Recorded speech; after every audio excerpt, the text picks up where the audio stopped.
नमस्कार। शिवाजी के किशोरावस्था की दो घटनाएं सर्वाधिक चर्चित हैं। पहली तो बीजापुर दरबार से संबंधित है और दूसरी उनकी गौ भक्ति की। हुआ कुछ यूं कि मुरारजी पंत ने आकर माँ जीजाबाई को शाहजी की इच्छा बताई कि उनकी इच्छा है कि शिवाजी बीजापुर दरबार देखें और शाह से मिलें। पहले तो शिवाजी तैयार ही नहीं हुए, किंतु फिर माँ जीजाबाई के और दादा कोंडदेव के समझाने पर दरबार में गए। लेकिन यह क्या, दरबार में जाकर उन्होंने पहले तो अपने पिता को प्रणाम निवेदन किया और फिर हाथ जोड़कर शाह को नमस्कार किया। दरबार में सन्नाटा छा गया। एक बित्ते भर का छोकरा और इतनी हिमाकत, न कोई कोरनिश ना कोई मुजरा, यह तो सरासर बादशाह सलामत की तौहीन है।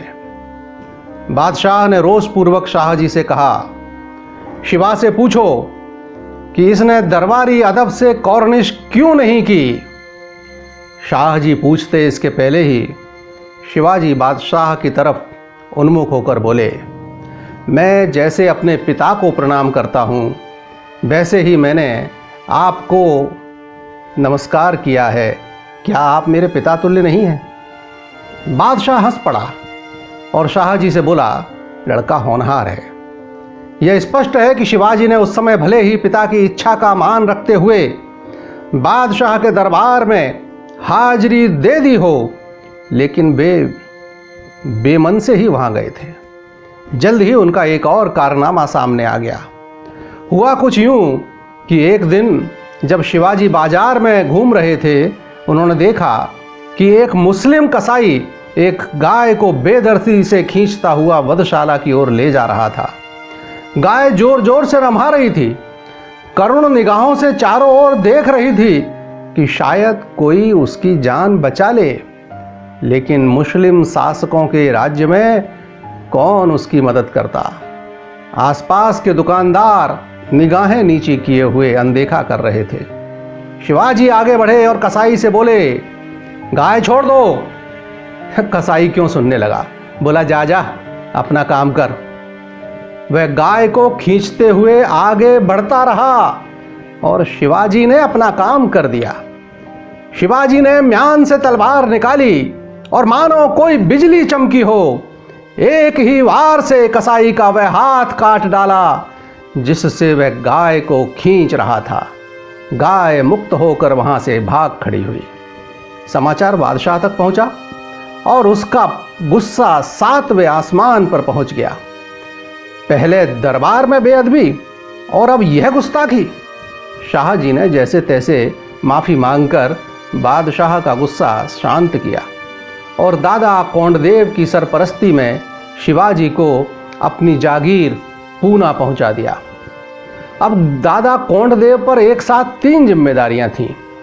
पहली जीजाबाई और शिवाजी की रक्षा, दूसरी जागीर का बंदोबस्त और तीसरी शिवाजी की उचित शिक्षा दीक्षा। दादा ने तीनों जिम्मेदारियां बखूबी निभाईं। उन्होंने माँ जीजाबाई और शिवाजी के रहने के लिए भवन निर्माण करवाया, उसे नाम दिया लाल महल। दादा ने शिवाजी को राज्य प्रबंध, धर्मशास्त्र, युद्ध कौशल, इन सब की अच्छी शिक्षा दी। वे कहा करते थे, हमारा शिवा साक्षात शिव का अवतार है, भवानी का वरद पुत्र है।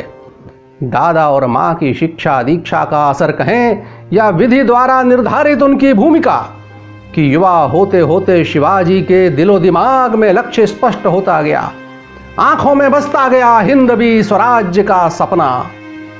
उस समय घटित घटनाएं भी इसमें प्रमुख कारण बनी। उनके नाना अर्थात माँ जीजाबाई के प्रतापी पिता जाधव राय और उनके पुत्रों को एक दिन सुल्तान ने भरे दरबार में कत्ल करवा दिया। कुछ समय बाद एक अन्य बहादुर मराठा सरदार मुरार जगदेव की अकारण जीभ कटवा दी गई। इन अन्यायों और अत्याचारों ने माँ जीजाबाई और किशोर शिवाजी के मन को गहरे प्रभावित किया और शिवाजी ने शुरू किया सुयोग्य साथियों का चयन। कैसे किया, एक वानगी देखिए। एक बार अंधेरी रात में अपने किसी सहयोगी के साथ जंगल के मार्ग से जाते समय किसी के कराहने की आवाज़ सुनाई दी। नज़दीक जाकर देखा तो एक नौजवान बुरी तरह घायल पड़ा है और उसके आसपास 8-10 मुस्लिम सिपाहियों की लाशें पड़ी हैं। युवक को पानी पिलाया और पूछा तो मालूम हुआ कि अपनी बहन को उसकी ससुराल से विदा कराकर युवक अपने गांव लौट रहा था। तभी अनेक सिपाहियों ने इन्हें घेर लिया और बलपूर्वक बहन का अपहरण कर ले जाने लगे। इन 4 लोगों ने प्राणपण से उसे बचाने का प्रयास किया, कई सिपाहियों को मार भी दिया, किंतु बहन को नहीं बचा पाए। वे लोग उसे उठा ले गए। ये आए दिन की बात थी। हिंदुओं की बहन बेटियों की यही दुर्दशा थी। शिवाजी की आंखों में खून उतर आया। उस नौजवान से पूछा, अब आगे क्या सोचा है? नौजवान ने जवाब दिया, जब तक जीऊंगा बदले की आग दिल में धधकती रहेगी, बहन का बदला जरूर लूंगा। शिवाजी ने उसे पहले उसके गांव, उसके घर पहुंचाया और चलते चलते कहा, बात अकेले तुम्हारी बहन की कहां है? हर बहन बेटी सुरक्षित होना चाहिए। यह तभी होगा जब मुस्लिम सल्तनत को उखाड़ फेंका जाए। यही हमारा लक्ष्य है। हम जानते हैं यह आसान नहीं है, लेकिन अगर सब हिंदू संगठित हो जाएं तो कुछ भी कठिन नहीं है। अकेले की दम पर कोई बड़े से बड़ा आदमी कुछ नहीं कर सकता। अगर बात जमे तो ठीक होने के बाद आकर मिलना। वह नौजवान न केवल वापस लौटा बल्कि जीवन भर के लिए शिवाजी का हो गया। उसका नाम था तानाजी मौलसरे। शिवाजी ने तानाजी को प्रशिक्षण के लिए शस्त्र विद्या के प्रकांड आचार्य हरिनाथ स्वामी जी के आश्रम में भेजा, जहां स्वामी जी ने तानाजी को तराश कर प्रचंड योद्धा बना दिया।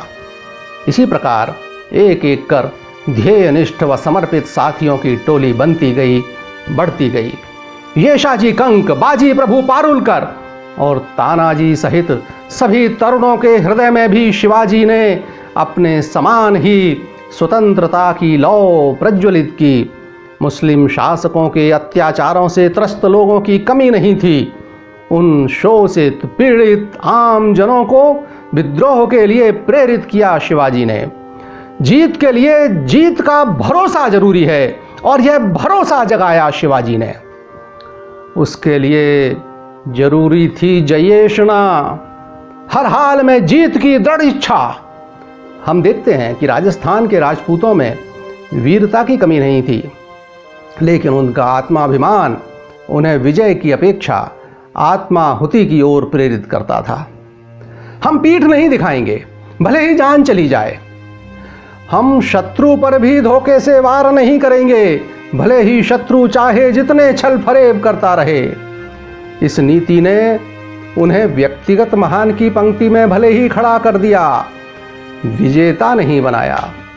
शिवाजी ने विजय को प्रमुखता दी और आम जन में जीत का भरोसा जगाया। उनकी सफलता का यही मूल मंत्र था। उनका लक्ष्य था हिंदवी स्वराज्य। इसके लिए पहले जरूरी लगा कोई किला हाथ में होना चाहिए। तो 19 वर्षीय शिवाजी ने 1646 में स्वतंत्रता की पहली हुंकार भरी और पुणे से 20 मील पश्चिम में स्थित तोरणा के किले पर कब्जा कर लिया। किले के खजाने में रखे 20 लाख हूण शिवाजी के हाथ लगे।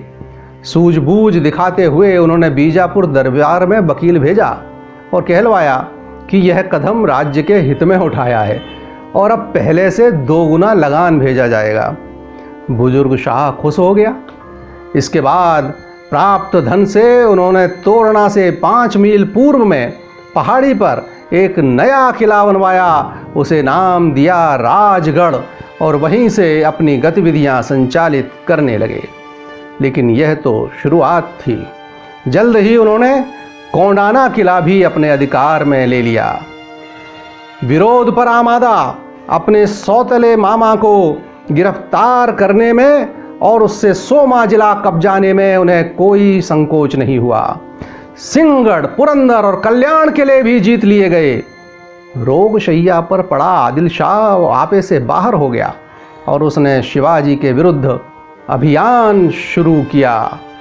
जिस समय बीजापुर की सेना तोरण दुर्ग पर धावा बोलने आ रही थी, उस समय सेनापति तानाजी और महाराज शिवाजी के बीच एक वार्तालाप चल रहा था। उसको देखिए जरा। दुर्ग की मरम्मत पूरी नहीं हुई है, पर्याप्त शस्त्रास्त्र भी नहीं है, सैनिकों को देने के लिए एक मुट्ठी चना भी नहीं है, कैसे होगा मुकाबला। यह चर्चा चल ही रही थी कि उसी समय एक फ्रांसीसी मिलने आया और उसने प्रस्ताव रखा कि उसके पास 50 छोटी विलायती तोपें, 5000 बंदूकें और इतनी ही तलवारें हैं। वह 10 लाख रुपए में इन सबको दे सकता है। महाराज ने थोड़ी देर विचार किया और फिर दूसरे दिन उत्तर देने का कहकर उसे अतिथिशाला में ठहरा दिया। तानाजी ने पूछा, लेकिन महाराज खजाना तो खाली है, इसे मूल्य देंगे कहाँ से? महाराज भी चिंतित स्वर में बोले, सुबह देखेंगे। सेना को तैयार होने का हुक्म दो, कल धावा बोलना है। दूसरे दिन सुबह जब तानाजी पूछने पहुंचे कि सेना तैयार है, धावा कहाँ बोलना है, उस समय महाराज शिवाजी ने धीर गंभीर स्वर में कहा, रात को माता भवानी का आदेश हुआ है, धावा बाद में, पहले मंदिर के पीछे खुदाई करवाओ। तत्काल आदेश का पालन हुआ। देखते ही देखते गहरा गड्ढा हो गया, बगल में मिट्टी का ढेर लग गया। एक बेलदार बोला, महाराज नीचे एक पटिया है जिसमें लोहे का कुंदा लगा हुआ है। पटिया हटाई गई, सामने आई नीचे जाने को सीढ़ियां। तानाजी सबसे पहले नीचे उतरे, वापस आकर कपड़ों से धूल झाड़ते हुए घनगर्जना की, महाराज शिवाजी की जय। उपस्थित समूह ने भी स्वर में स्वर मिलाया। महाराज ने पूछा, क्या मिला? उत्तर मिला, भवानी का प्रसाद, 40 देगों में भरे रत्न, मोहरें और चांदी के सिक्के। तानाजी ने एक बार फिर पूछा, अब धावा कहाँ बोलना है? सेना तैयार है। महाराज मुस्कुराए, अब कहीं नहीं। तैयारी तो फ्रांसीसी के जहाज पर हमले के लिए करवाई थी। बीजापुर की सेना का सामना करने को हथियार चाहिए।